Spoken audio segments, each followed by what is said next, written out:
আসসালামু আলাইকুম প্রিয় দর্শক। ছোট মাছ বা কাচকি মাছ আমরা যাই বলি না কেন, এই ছোট মাছটাকে হাতে মাখিয়ে এইভাবে রান্না করলে এতটা দুর্দান্ত লাগে, বাসায় রান্না করে টেস্ট না করলে বুঝতেই পারবেন না। আজকের রেসিপি ছোট মাছের চচ্চড়ি। রেসিপিটি ভালো লাগলে সাবস্ক্রাইব করে ফ্রেন্ডস অ্যান্ড ফ্যামিলির মাঝে শেয়ার করে যাওয়ার অনুরোধ রইল। বিসমিল্লাহির রহমানির রহিম। যে উপকরণগুলো লাগবে ছোট মাছের চচ্চড়ির জন্য সব উপকরণ একসাথে একটি পাত্রে নিয়ে নিয়েছি 1 বাটি পরিমাণ আলু কুচি, 1 বাটি পরিমাণ ছোট বা কাচকি মাছ, 1 বাটি পরিমাণ ছোট চিংড়ি, 1 বাটি পরিমাণ অর্থাৎ এখানে 3টি টমেটো কুচি, 1 বাটি পরিমাণ পেঁয়াজ কুচি, 3 টেবিল চামচ পরিমাণ রসুন কুচি, 1 টেবিল চামচ পরিমাণ আদা থেতো, সাথে গুঁড়ো মশলা 1.5 টেবিল চামচ পরিমাণ,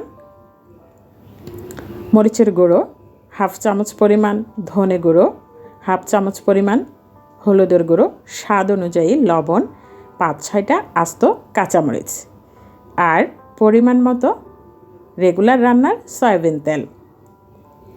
এখন মশলাটাকে তেলের সাথে মিলিয়ে নিচ্ছি। এরপরে একে একে সবগুলো উপকরণ ক্রমান্বয়ে মিশাতে থাকবো এই মশলার সাথে।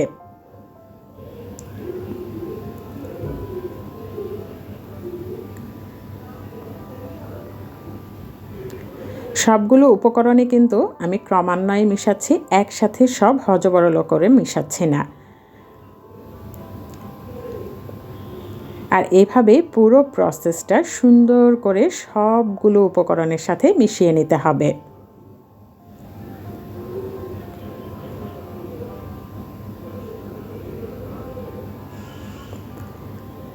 আর এই রান্নায় টমেটো কুচিটা কিন্তু দারুণ লাগে, আর সর্বশেষে রান্নার কালারটাও কিন্তু দুর্দান্ত নিয়ে আসে এই টমেটো কুচির কারণে। তো সম্পূর্ণ মশলা মেলানোর পরে যে পরিমাণ ঝোল রাখবো সেই অনুপাতে, অর্থাৎ মাছটা রান্না হওয়ার জন্য যতটুকু পরিমাণ ঝোলের প্রয়োজন সে অনুপাতে পানি দিয়ে দিয়েছি। চুলাটা অন করে দিয়েছি। বলক উঠে আসার পর কিছুটা নেড়ে চেড়ে দিচ্ছি যাতে সব দিকে সুন্দরভাবে মাছটা রান্না হয়।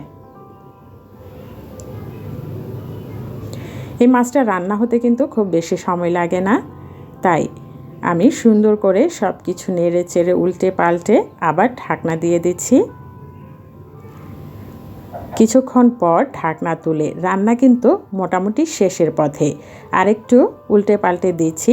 আর এই পর্যায়ে যদি ধনেপাতা কুচি থাকে অবশ্যই ধনেপাতা কুচিটা অ্যাড করে দিবেন। আমার বাসায় ছিল না তাই দিতে পারিনি। আর লবণ তো অবশ্যই চেক করে নেবেন। অলমোস্ট সব কিছু পারফেক্ট এবং রান্নাও কিন্তু ডান,